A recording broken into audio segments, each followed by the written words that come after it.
makapagtanim nga ng ng talong at sili. Kamatis. Para isang araw ay meron akong aking puputihin na tanim. Natutuwa din ako. Ayan, bumili akong pula. Yan. Kamatis yan. I-ready natin ang ating lalagyan at saka lupa. Hinukay ko pa yan doon sa likod. May ipa. Ayan ay tanim ng apo ko si Bulna. Ayan.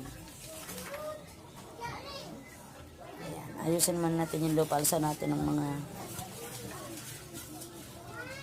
ugat. Ayan ha, ang ating binhi ay ang unti pala ng laman. Iilan-ilan, yan lang oh. Oh, kamatis